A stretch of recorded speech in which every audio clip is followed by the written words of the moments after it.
had the Chancellor stand up on Friday with his fiscal statement or mini budget. I'm today going to give you a brief analysis of the headlines there that relate to energy and renewable energy. There's obviously been a lot of talk and pressure on businesses leading up to this statement, and there was a lot of pressure on the Chancellor to pull it out the bag to really help business and drive the economy forwards. We knew there'd be an energy bill relief. Sadly, there wasn't a lot more detail within his statement, other than it has got a 6-month period of time. Many of us feel that's just not long enough to give business certainty over the winter to invest. And I've seen some real critical cases where energy bills have gone from, particularly in sort of care home sectors, 3 million to 15 to 20 million pounds, which makes certain businesses absolutely unviable, and they'd simply close the doors. So we do know we've got 6 months grace.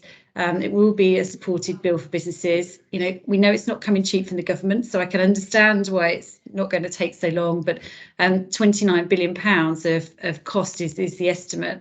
They have, though, said in the statement that there will be a review at the 3-month mark, which I think is needed, because there was also a kind of tip off that beyond the 6 months, it would only be there for the very vulnerable. But I do think there are many businesses in the sector that, however well they're run, that will be a real challenge for them.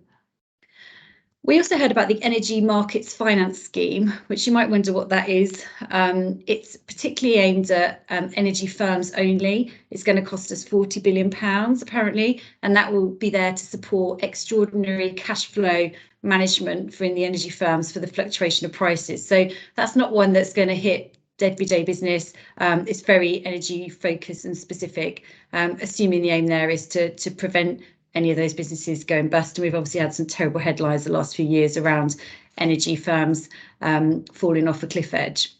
And the last thing I suspect that's wanted at the moment. You know, we'd hope there'd be a lot more on the renewable side. There's not been many headlines that come out. I have got a few things that I've managed to pick out from the statement for you today. But it is offset by, there will be 100 new licences for oil and gas within the North Sea. The aim there, I believe, is to increase supply. Simply economics, I suppose, push the supply up. You control the price. Whether they could actually increase the supply to a level here that would make a difference, but nonetheless, there's the intention. But hidden within the depths of the statement, there were a number of comments around renewables. One particular announcement that I think was really welcome is a 2.1 billion fund for 2 years for schools and local authorities and housing associations to invest in renewables. And that fund will be there and, you know, obviously provided by the private sector. So many clients of mine and companies in the renewable space, I hope that would be a massive boost to their businesses.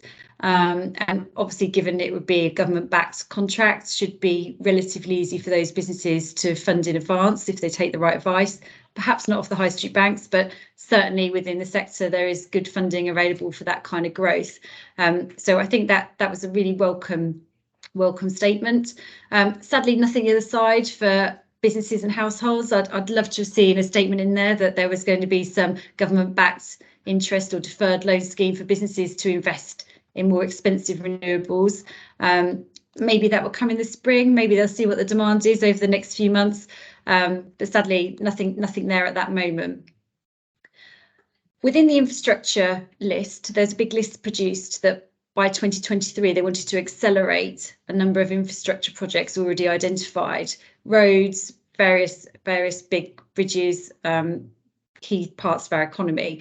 But right down that list, there's quite a bit of renewables in there, which is very welcome and I think didn't really make the headlines.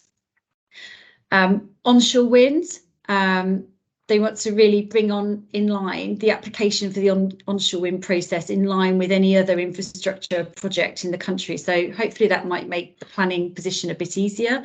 I suppose the challenge there is there grid capacity in those key locations, and they are still pretty expensive projects. They're also looking to accelerate Sizewell, which we've obviously seen in the headlines. Couple of carbon capture projects that they really wanted to push forward. More offshore wind, although we are one of the biggest suppliers of offshore wind already in the UK. And also investment in the development of floating wind, which was really quite interesting to see. along with hydrogen pipeline projects as well as storage. And again, got hidden in the detail, but I suspect there's not much more to say on those, but it would be good to see how that develops over the next few months. So in light of that, they still feel confident enough as a government to say by 2023, we should be able to increase our renewable capacity to 15% of our total power needs, and that they still feel confident that we will be on course to net zero by 2050. I do think it's going to be an uphill struggle, but it would be good to see over the next few months what detail comes out on these infrastructure projects, and also if there could be some further security for business to give us confidence to invest into the longer term. We'll be keeping you up to date with more details as they get published on these matters, and please do look to our website for any further commentary. You'll see the logo on screen. Thank you.